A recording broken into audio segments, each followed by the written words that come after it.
कन्याकुमारी में शुरू की थी।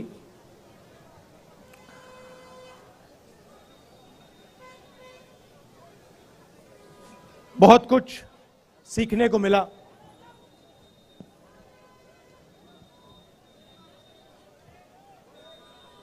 हम काफी यात्री हैं, उनमें से शायद कोई भी ये ना कह पाए शुरुआत में कि हमें इतना हिंदुस्तान की जनता से सीखने को मिलेगा। हर प्रदेश ने कुछ ना कुछ नया सिखाया। किसानों ने, मजदूरों ने, छोटे व्यापारियों ने, माताओं बहनों ने, बच्चों ने अपनी दिल की बात रखी, अपना दर्द रखा।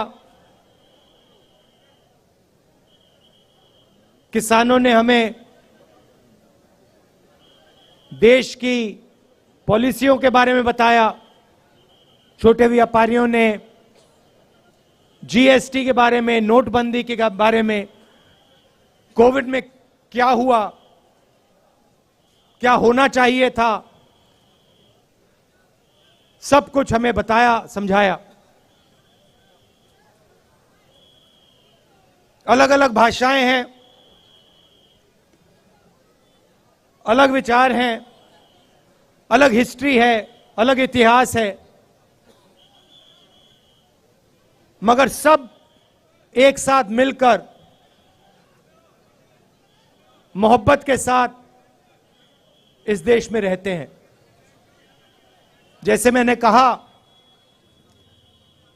नफरत के बाजार में हम मोहब्बत की दुकान खोलने निकले थे और देखने को मिला कि लाखों करोड़ों लोगों ने इस देश में मोहब्बत की दुकानें खोली हैं। हर प्रदेश में सड़कों पे, बारिश में, गर्मी में, सर्दी में हमें यह देखने को मिला।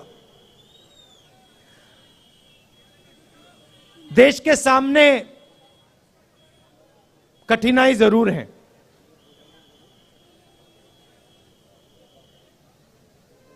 लोकतंत्र पे आक्रमण हो रहा है। उस बात को आप सबसे बेहतर समझते हो। यात्रा से पहले हमने पार्लियामेंट में मुद्दे उठाने की कोशिश की। लोकसभा में, राज्यसभा में हमने भाषण देने की कोशिश की। नोटबंदी पे, गलत जीएसटी पे, किसान बिल पे, जो चाइना हिंदुस्तान की जमीन ले गया है, 2000 स्क्वायर किलोमीटर ले गया है, उस पे, मगर हमें लोकसभा में बोलना नहीं दिया। जैसे ही हम बोलने की कोशिश करते थे, माइक ऑफ कर दिया जाता था। मैंने भाषण के शुरुआत में आप सबसे कहा, प्रेस के हमारे जो मित्र हैं उनका यहां मैंने स्वागत किया, मगर इनका भी काम लोकतंत्र की रक्षा करने का होता है। टीवी पे, अखबारों में, मैगजीन्स में सच्चाई रखने का इनका काम होता है। पिछले प्रेस कॉन्फ्रेंस में मैंने इनसे सवाल पूछा, प्रेस वालों से सवाल पूछा। आमतौर से ये पूछते हैं, मैंने पूछा, भैया एक बात बताओ, आप नरेंद्र मोदी जी का चेहरा 24 घंटे दिखाते हो, आप ऐश्वर्या राय जी की बात करते हो,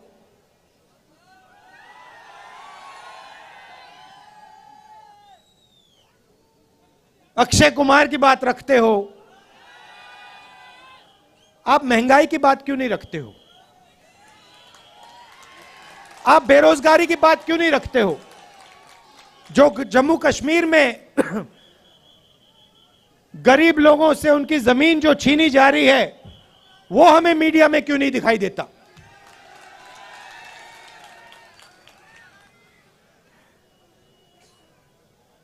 जो कश्मीरी पंडितों के साथ यहां सरकार अन्याय कर रही है।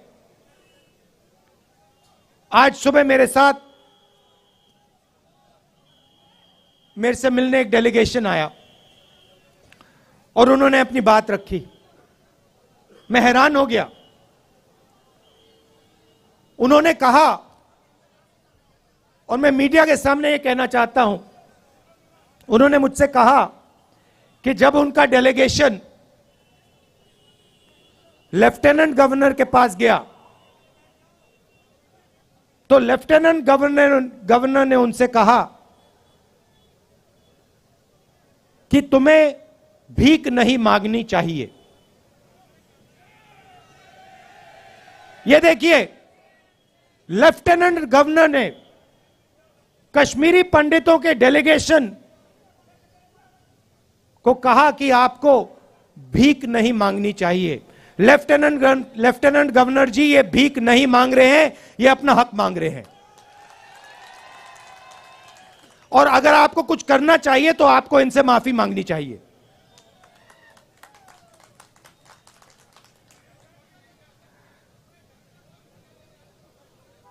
यहां पे जम्मू कश्मीर में मैं आया, अभी जम्मू में चल रहा हूं, और यहां पे आपके लोग मुझसे मिल रहे हैं। माताएं, बहनें, युवा, बच्चे, किसान सब मिल रहे हैं। यहां आते हैं, सड़क पे आते हैं, मेरे साथ चलते हैं और अपनी दिल की बात रखते हैं। दो तीन चीजें मैं जो वो मुझे कह रहे हैं मैं आपको कहना चाहता हूं। वो आप जानते हो मगर मैं दोहरा देता हूं। सबसे पहले मुझे कहते हैं कि जम्मू में जो पहले, अभी आता हूं बेरोजगारी के बारे में बोलता हूं, कहते हैं कि जो पहले जम्मू के लोग व्यापार करते थे, जम्मू कश्मीर को जम्मू कश्मीर के लोग चलाते थे, आज बाहर के लोग जम्मू और कश्मीर को चला रहे हैं। और हमारा जो हक है, हमारी जो आवाज है, उसको एडमिनिस्ट्रेशन सुनता नहीं है। सारा का सारा ट्रेड बाहर के लोग कर रहे हैं, जम्मू कश्मीर के लोग देखते रह गए। पहली बात। दूसरी बात, हिंदुस्तान में सबसे ज्यादा बेरोजगारी जम्मू कश्मीर में है और जम्मू में है।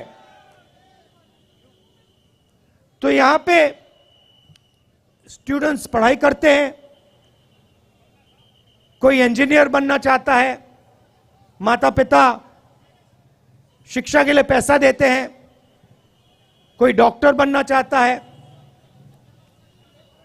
कोई लॉयर बनना चाहता है, कोई आर्मी में जाना चाहता है। पढ़ाई करने के बाद पता लगता है कि इस प्रदेश के लोग, प्रदेश के युवा लॉयर, डॉक्टर, इंजीनियर नहीं बन सकते। पहले एक और रास्ता था, आर्मी का रास्ता था, वो भी आज बंद कर दिया है।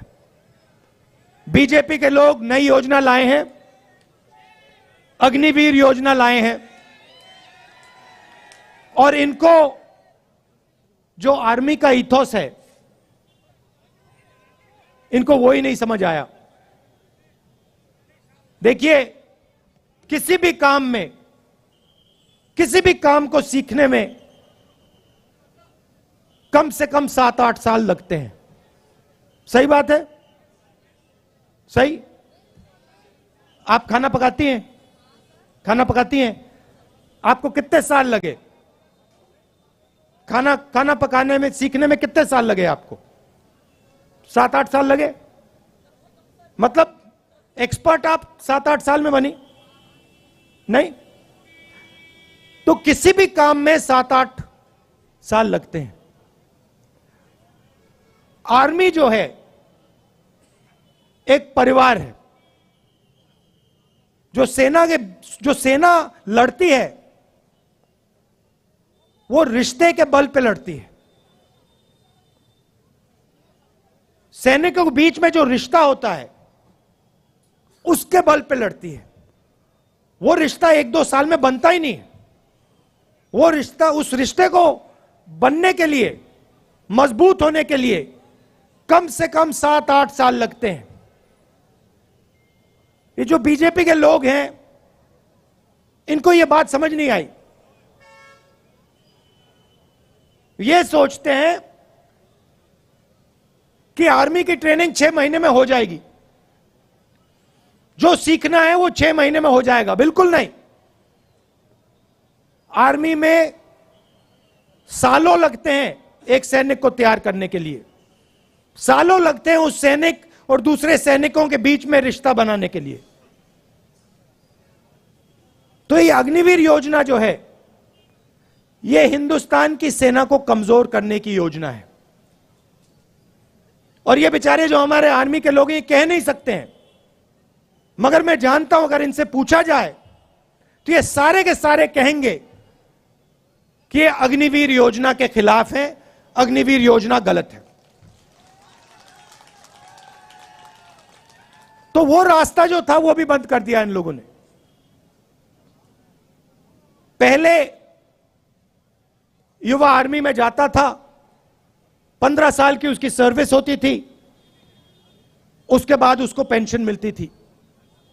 अग्निवीर योजना में 4 साल की सर्विस होगी, उसके बाद सैनिकों को घर भेज दिया जाएगा, उनको कोई पेंशन नहीं मिलेगी।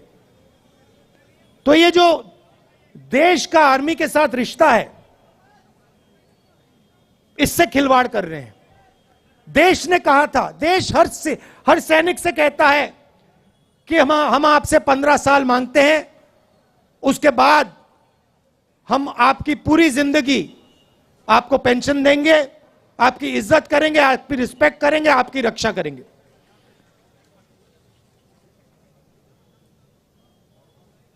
तो ये अग्निवीर योजना जो पहले युवाओं के लिए एक रास्ता था, ये भी इन्होंने बंद कर दिया।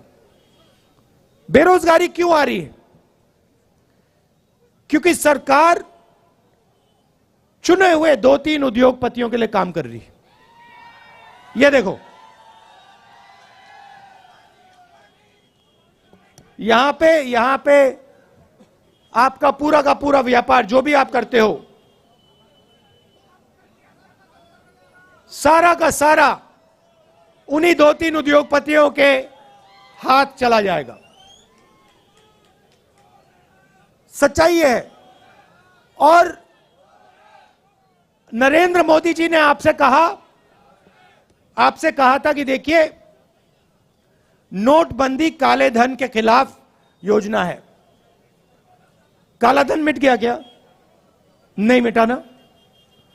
भाई और बहनों, नोटबंदी और गलत जीएसटी योजनाएं नहीं है, ये हथियार हैं। ये छोटे व्यापारियों को, स्मॉल और मिडिल साइज बिजनेस वालों को मारने के, खत्म करने के हथियार हैं। और सच्चाई ये है कि इस देश को रोजगार सिर्फ ये लोग दे सकते हैं। ये जो 2-3 बड़े उद्योगपति हैं, ये देश को रोजगार दे ही नहीं सकते, कितनी भी कोशिश कर लें ये नहीं दे सकते हैं।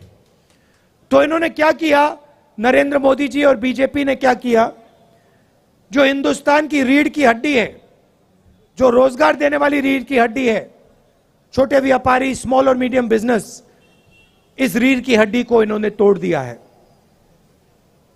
इसीलिए आज पूरे देश में, सिर्फ जम्मू कश्मीर में नहीं, पूरे देश में बेरोजगारी फैल रही है। आप दूसरा सवाल पूछोगे, महंगाई इतनी क्यों बढ़ रही है? वही कारण है। पूरा का पूरा धन हिंदुस्तान का 2-3 उद्योगपतियों के जेब में जा रहा है। पहले पेट्रोल का दाम क्या होता था? आज कितना है? 100 रुपए। तो जब आपके जेब में से जो 50 रुपए निकल रहे हैं वो कहां जा रहे हैं? हवा में तो गायब नहीं हो रहे, कहीं ना कहीं तो जा रहे होंगे। क्या वो छोटे व्यापारियों की जेब में जा रहे हैं? नहीं। किसानों की जेब में जा रहे हैं क्या? नहीं। बेरोजगार युवाओं की जेब में जा रहे हैं क्या? नहीं। ये गैस सिलेंडर के दाम बढ़ रहे हैं, उसका पैसा कहां जा रहा है? वो भी 3-4 लोगों के पास। अभी यहां पे आपका सेब आते हैं, सेब बिकते हैं, फायदा किसको जाएगा देख लेना। तो पूरा का पूरा धन, देश का पूरा धन 3-4 लोगों के हाथ में जा रहा है और बाकी हिंदुस्तान बेरोजगारी, महंगाई का सामना कर रहा है। इसलिए हमने ये यात्रा कन्याकुमारी से कश्मीर तक शुरू की और इसमें आपने हमारी जबरदस्त मदद की है। आप ये मत सोचिए कि 3,500 किलोमीटर चलना आसान है, यह आसान काम नहीं है। जब हमने शुरू किया था हमने सोचा कि ये देखो काफी मुश्किल काम है, मगर चलने के बाद पता लगा ये तो आसान है, कोई मुश्किल नहीं है इसमें।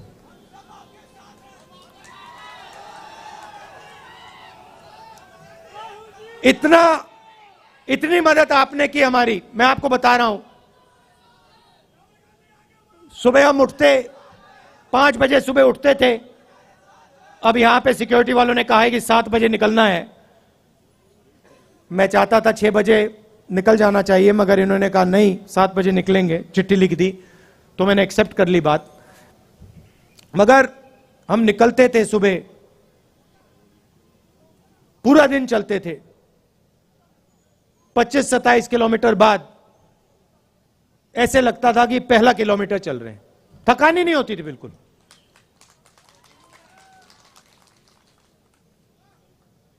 पूरा अपने पूरी मदद की, पूरी शक्ति डाली, प्यार दिया यात्रा को। किसी को चोट लगती थी आप एकदम उठा लेते थे, मदद करते थे। काफी लोगों को चोट लगी, अस्पताल जाना पड़ा, आपने एकदम मदद की। हमारे यात्री चलते हैं, रेस्टोरेंट में, ढाबे में खाना खाने जाते हैं, उनसे कहते हैं कि भैया हम आपसे पैसा नहीं लेंगे, आप भारत जोड़ रहे हो, हमें आपका पैसा नहीं चाहिए। ये देखो ये कह रहे हैं आज नहीं लिया। पूरे देश में, तमिलनाडु से केरला, कर्नाटक, महाराष्ट्र, हर प्रदेश में जहां भी हम जा रहे हैं, हमारे यात्रियों से आप पूछिए, रेस्टोरेंट में, ढाबे में उनको पैसा नहीं देना पड़ता। ये प्रेस वाले पूछते हैं राहुल गांधी टी शर्ट में क्यों है? राहुल गांधी टी शर्ट में क्यों है? आप इतना प्यार दे रहे हो, इतनी मोहब्बत दे रहे हो कि मुझे ठंड नहीं लग रही। भैया इनको बात नहीं समझ आएगी, आ ही नहीं सकती। मैं आपको बता रहा हूं, पसीना आ रहा है मुझे अभी। तो ये मुद्दे हैं और सबसे बड़ा मुद्दा अंत में जो आपका स्टेटहुड का मुद्दा है, उससे बड़ा कोई मुद्दा ही नहीं है। तो आपका हक, पूरा का पूरा हक इन्होंने छीन लिया। तो एकदम कांग्रेस पार्टी पूरा समर्थन आपको, जो आपका स्टेटहुड है उसको रीइंस्टेट करने में पूरा हम दम लगा देंगे। आपने इतना प्यार दिया, दिल से आपका मैं धन्यवाद करना चाहता हूं। और अभी हम आपके साथ और चलेंगे, आपसे मिलेंगे, इसके लिए बहुत बहुत धन्यवाद।